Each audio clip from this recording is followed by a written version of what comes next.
अस्सलाम वालेकुम दोस्तों। कैसे हैं आप सब लोग। उम्मीद करता हूँ आप सब खैरियत से होंगे। अपने चैनल रिव्यूज़ एंड व्यूज़ के साथ में हूँ आपका अपना गुलाम मुस्तफ़ा। दोस्तों, इस कुर्राए अर्ज़ पे जंग के बादल छाए हुए हैं। एक जंग ख़त्म होती है तो दूसरी शुरू होती है, दूसरी चल रही होती है तो तीसरी पहले से ही शुरू होती है। क्या यूरोप, क्या सब कॉन्टिनेंट, क्या मिडिल ईस्ट, हर जगह यही माहौल मिलेगा आपको।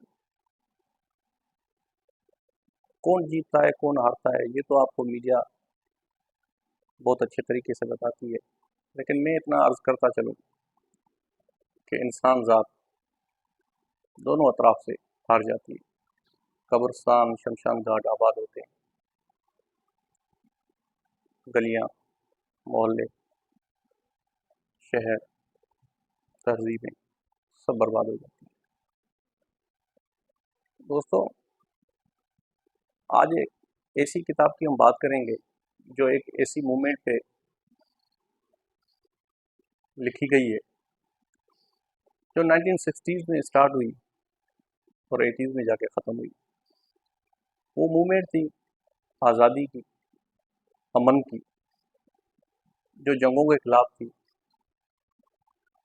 जो नफ़रतों के खिलाफ थी, जो प्यार, तहजीब, तमद्दुन की आगाही देना चाहती थी।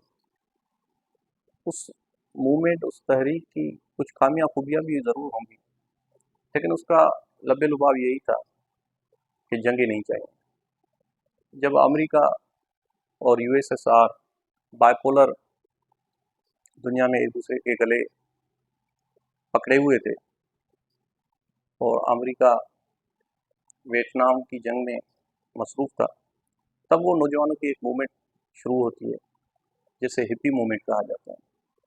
ये 60s में शुरू होती है और उसका एक ही नारा होता है कि आज़ादी, मोहब्बत, जंग नहीं चाहिए, तरक्की हो तो प्यार के ज़रिए, पायदार अमन हो। और Europe, south America, north America से लोग लंदन या नीदरलैंड के डैम स्क्वायर, एम्स्टर्डम शहर से या पेरिस से किसी बस के ज़रिए या अपनी गाड़ियों के ज़रिए निकलते हैं और सेंट्रल एशिया से होते हुए, पाकिस्तान से होते हुए इंडिया के गोवा में जाके ठहराव करते हैं और गोवा से फिर काठमांडू, नेपाल जाते हैं। ये एक बड़ा अजीब और दिलचस्प सफ़र होता है। तो आज जिस किताब की हम बात करने जा रहे हैं वो भी इसी सफ़र पर मुश्तमिल है और किताब का नाम है हिप्पी। पालो कोयलो साहब ने 70s में ये सफ़र किया है और क्या किताब लिखी है। बड़ी अजीब और दिलचस्प बात यह है कि ये किताब नाम की है टैगोर, कबीर, हाफिज़ और रूमी के नाम पे, और कहते हैं कि ये मेरी ज़िंदगी का हिस्सा रहे हैं, हमेशा मेरे साथ रहे। तो ये सफ़र शुरू करते हैं जो मैंने आपको डैम स्क्वायर बताया, एम्स्टर्डम, नीदरलैंड से, और उस बस का नाम है द मैजिक बस। उस मैजिक बस पे भी बहुत सारी किताबें लिखी जा चुकी हैं, बहुत सारे गीत लिखे जा चुके हैं ऐसे हिप्पी मूवमेंट पे। ये गीत बहुत गाते थे, कॉन्सर्ट, म्यूज़िक कॉन्सर्ट बड़े शौक से करते थे, हर जगह करते थे। आज़ाद मंश इंसान थे और आज़ादी में ही रहना पसंद करते थे। इनकी खामी ये थी कि इनमें ड्रग का यूजेज बहुत ज़्यादा हो गया। हशीश, चर्स, हीरोइन बाद में बढ़ती चली गई और बगैर बहुत सारी आलीशान रिहाइश के एक छोटी सी बस पकड़ते थे जो उस वक्त $100 ले रही थी, और ये सारे ममालिक घूमते घुमाते आके काठमांडू में आखिरी इनका स्टॉप होता था। पानी अपना जहाँ पे स्टॉप करती थी गाड़ी वहाँ से भर लेते थे, खाना जो मिला खा लिया, वरना सो लिए और चल लिए। कार्लाइन की गर्लफ्रेंड है इस किताब में। ये खुद सफ़र किया है पाउलो कोएल्हो साहब ने, और इस किताब के लिखते हुए ये अपने आप को थर्ड पर्सन सिंगुलर के हिसाब से ये किताब लिखते हैं। ये खुद बैक सीट पे बैठ के आगे अपने आप को भी शो करते हैं, कार्ला को भी शो करते हैं, दूसरे लोगों को भी शो करते हैं। ये मुझे थोड़ी खामी लगी। तो जैसे पाउलो कोएल्हो साहब के लिखने का एक तरीका है, वो खुद लिखते हैं कि मैं यहाँ गया, मैंने यूँ किया, मैंने वो किया।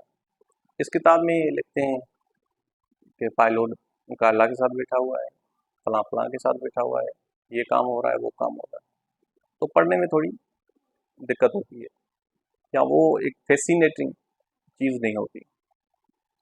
बहरहाल इससे पहले अर्जेंटाइन, बोलिविया का भी सफ़र कर चुके हैं, जूते वूते खा चुके हैं बेचारे।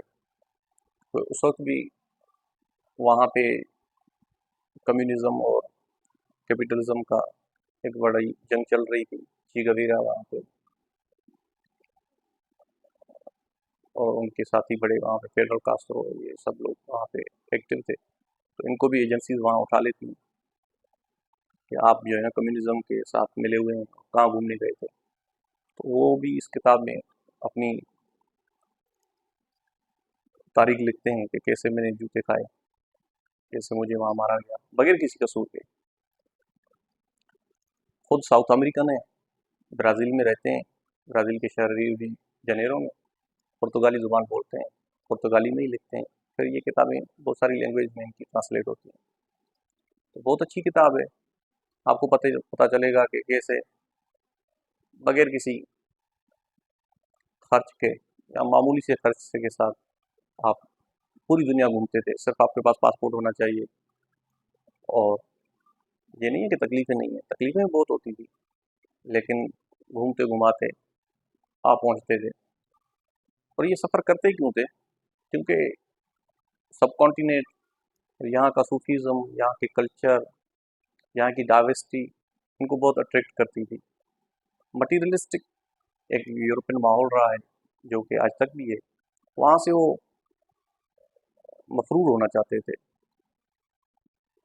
हिमालय की गारों में जाके सुकून इख्तियार करना चाहते थे। उससे आप इख्तिलाफ भी कर सकते हैं, लेकिन एक चीज़ है जो पूरी दुनिया को सब कॉन्टिनेंट के अमन, पायदार अमन, यहाँ की सूफीज़्म, यहाँ के भक्त, यहाँ के शायर, यहाँ के अदीब, यहाँ के दानिश्वर, यहाँ के सूफी, सब उनको अट्रैक्ट करते हैं। तो यहाँ आते थे, काठमांडू आखिरी स्टॉप होता था। अफ़गानिस्तान के थ्रू पेशावर आते थे, पेशावर से लाहौर आते थे, और लाहौर से फिर अमृतसर, दिल्ली, और ये रूट लेके फिर आगे जाते थे। तो ये पाउलो कोएल्हो साहब की किताब जो है, ये खुद इस्तांबुल में आके आखिरी स्टॉप करते हैं, आगे कार्ला को बाय बाय कर देते हैं।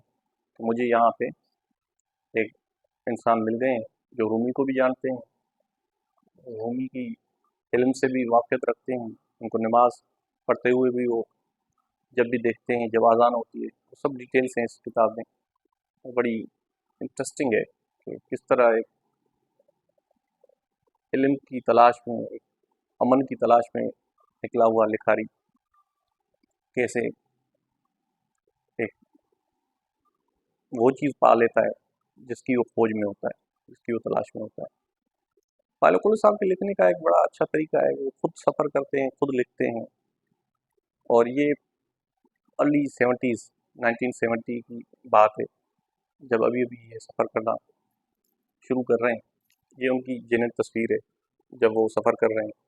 देखें, यही शक्ल-ओ-शबीह होती थी हिप्पीज़ की, जब वो घूमते-घुमाते थे। तो 80s में ये हिप्पी मूवमेंट इसलिए ख़त्म हुई कि 1979 में ईरान में रेजिम चेंज हुई, उसे इनकलाब का नाम दिया जाता है।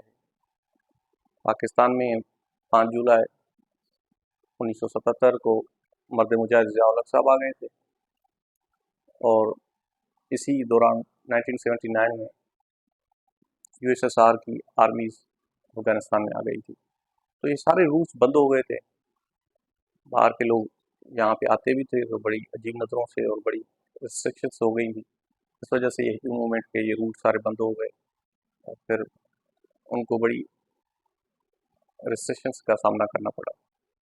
बहुत अच्छी किताब है, उसको पढ़ लें।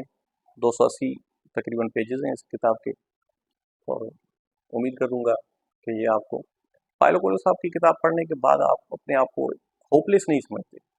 चाहे आप किसी भी कंडीशन में हो, किसी भी हालात से गुजर रहे हो, आपको एक सुकून मिलेगा। आपको लगेगा कि यहाँ तकलीफ़ें तो हैं ज़िंदगी में बहुत सारी हैं, लेकिन आगे चल के अमन भी होगा, खुशी भी होगी, ज़िंदगी लाजवाब भी होगी। और ज़िंदगी जो असल ज़िंदगी है, प्यार, अमन, भाईचारे की, उसमें ज़रूर हमें मौका मिलेगा कि एक ऐसी ऐसा मुआशरा जिसमें पायदार तरक्की हो, पायदार अमन हो, पायदार प्यार हो। उम्मीद करता हूँ ये किताब आप पढ़ेंगे, और इस वीडियो को लाइक करें, शेयर करें, कमेंट्स सेक्शन में आके अपनी राय का इज़हार करें। Thank you so much.